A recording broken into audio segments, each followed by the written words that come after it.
Are you unemployed, desperately looking for a job, but seem to be having no luck whatsoever? Or do you have a crappy job that you only took because that's the only place that called you back? Are you sick of people thinking that you aren't trying hard enough to find a job because everyone is supposedly hiring right now? Are you sick of spending countless hours applying for jobs that you never hear back from just to have your family or peers think that you're sitting around all day playing video games or watching movies because they constantly hear on the news that most companies in the US can't seem to find anybody that wants to work? If you're like me and you've struggled with these issues recently, but find it difficult to explain to these people why you're having such a hard time finding a job, I strongly encourage you to watch this video and then share it to those people in your life that don't understand what it is that you're going through. These people who don't have a clue what's going on in today's job market. Prepare to be vindicated or educated as I discuss these 5 reasons why job hunting today sucks. And be sure to watch to the end, because reason number 5 is probably the most frustrating reason of all, and it's likely the exact reason that everyone thinks it should be so easy to find a job when in reality it's incredibly difficult. Number 1, scam job postings. Whew. As you're scrolling through the countless jobs on Indeed, you come across one that seems promising. The post is for, let's say, an administrative assistant position, let's say at a law firm. You know, ever since the COVID pandemic, companies have realized that not every employee needs to be on site in order to get the job done. And there are many benefits of having some employees work remotely. This particular company that you see seems to be one of these forward-thinking companies, as this administrative position, it's remote. And the company is willing to pay you 40 hours for work each week, even though you could be working as little as 30 hours a week, just as long as you get the job done. And the best part is that even though the job listing says this position requires no former experience or education, it pays more than any other job you've ever had. You can't apply for that job fast enough, can you? Eagerly giving the company all of your information as you would for any other job application. You provide your name, your phone number, email address, home address, and of course, your social security number. I think you get the picture from here. You have now had your identity stolen. And while dealing with the fallout of having given your social security number to a scammer, you'll also be receiving non-stop spam phone calls and emails, and these you cannot block because they always come from a different email address and a different phone number. And you know what? Much of this could have been avoided if it wasn't for the next reason that job hunting sucks today.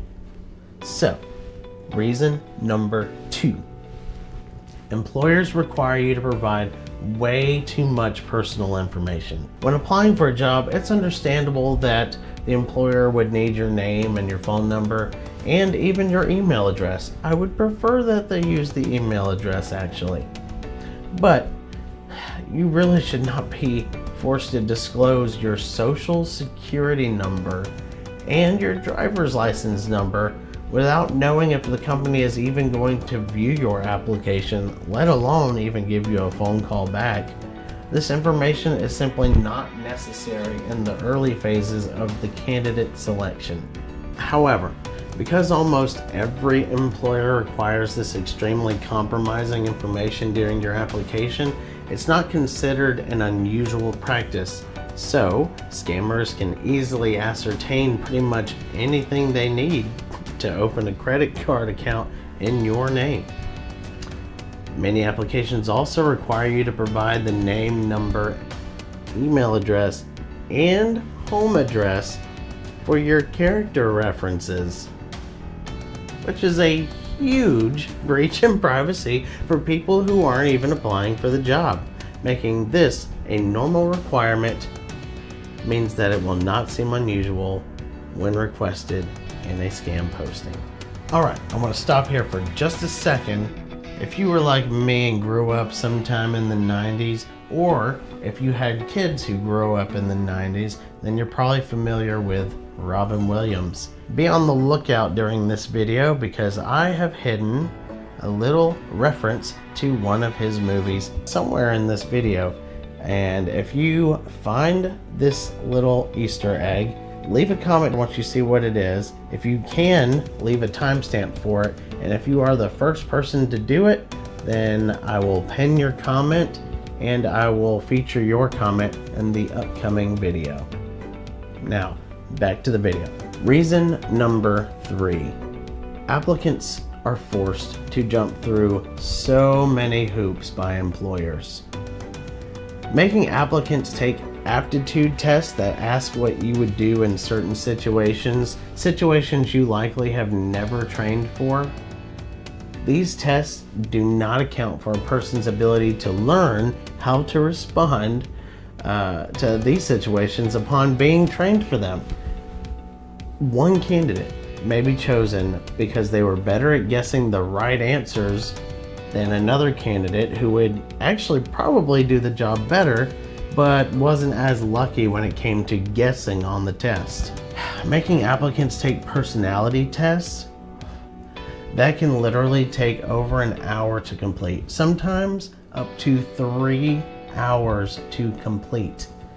Some of these tests are literally hundreds of questions long, and they're borderline abuse to the candidates because you're forcing them to take this test that takes hours. It's hundreds of questions. And some, actually I'd say in many cases, they're not even accurate indicators of whether or not a candidate would perform that particular job well. Personality tests are also known to be dependent on the candidate's current state of mind at the time of taking the test. If a candidate has been struggling to find work for several months and is becoming burned out from going through this dreadful application process again and again and again, day after day after day, it can have a serious negative effect on the results of a personality test. And on the other hand, a particularly cunning applicant can manipulate the results of the test by answering test questions in a way that always paints them in the best light. But the bottom line is this: many of the questions asked in tests like these are questions that should be asked in an interview. Forcing applicants to answer hundreds of questions just to apply for a job is extremely time consuming, especially considering the fact that they will have to be doing this again and again and again for the next application and the next application. I mean, think about it. When applying for a job, you should be editing your resume to cater to that specific job, being sure to highlight the parts of your work history and education or training that are relevant to that specific employer. Then you should write a cover letter that also applies to that specific job, that demonstrates how your experience and knowledge not just make you a great candidate, but how they make you the best candidate for that position. However, if it takes you an hour to 2 hours just to submit an application, knowing that you will have to do it all over again for the next application, you realize that you simply cannot afford to spend any time catering your resume and cover letter to each and every single job application. It's just not possible. Making applicants perform a task for the company to test if they would be successful in the role, essentially getting free labor out of applicants. This is one that just drives me nuts. This isn't borderline, this is full-on abuse of applicants who are in need of employment. Now, there are some companies who will require that an applicant complete some sort of a project that would typically be done by the person who holds the position that candidate is applying for. Another form of this abusive behavior would be an employer having an applicant perform all of the duties of the position they applied for without actually paying the applicant for the work that they perform. This is similar to non-paid internships, another practice I'd love to see banned from the American workplace.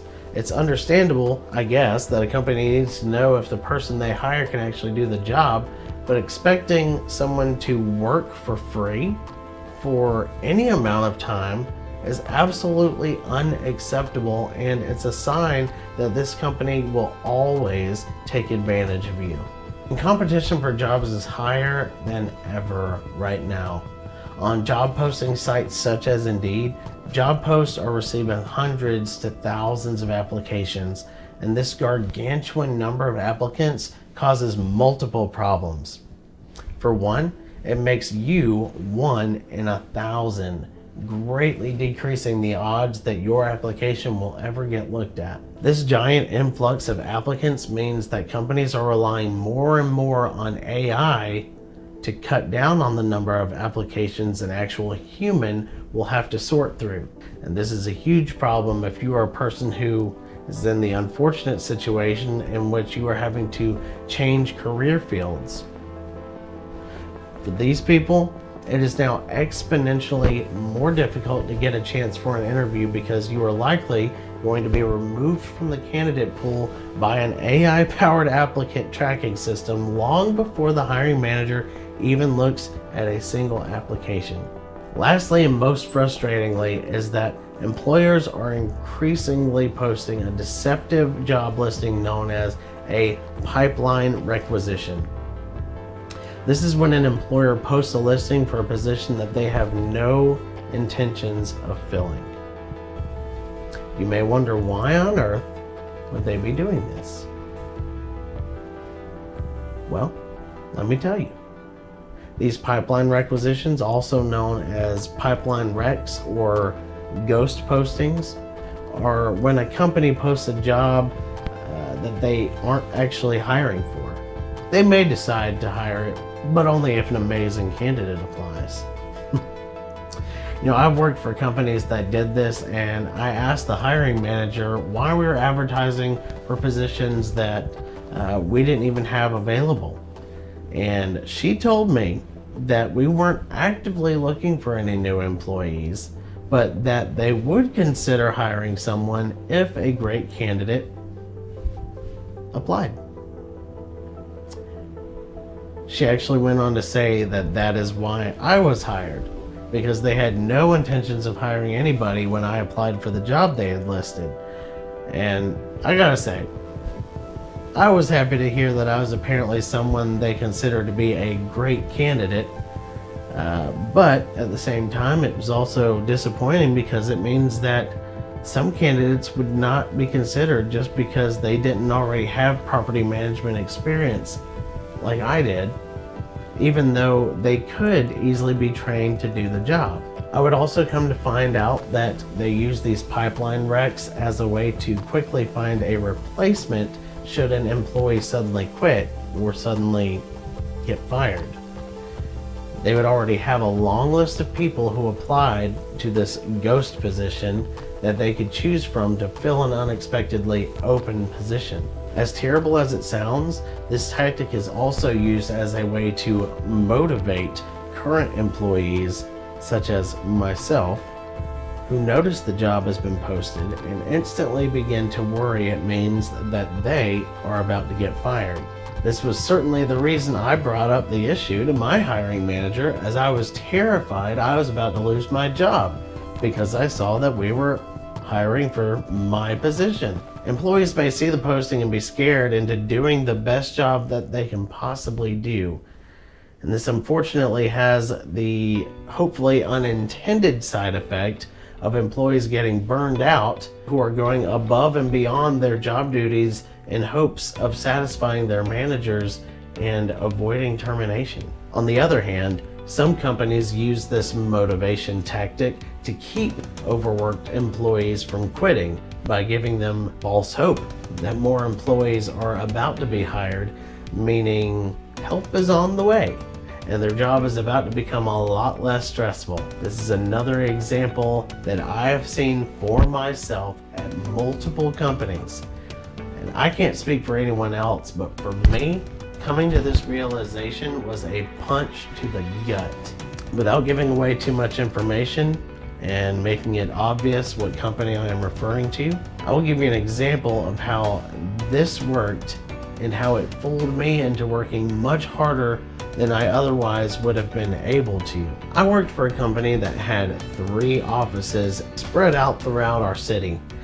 Each office had 1 to 4 property managers, and we had 1 maintenance man who covered all 3 locations by himself. So because of that, property managers were expected to perform some of the maintenance duties themselves in order to alleviate the workload for that designated maintenance worker.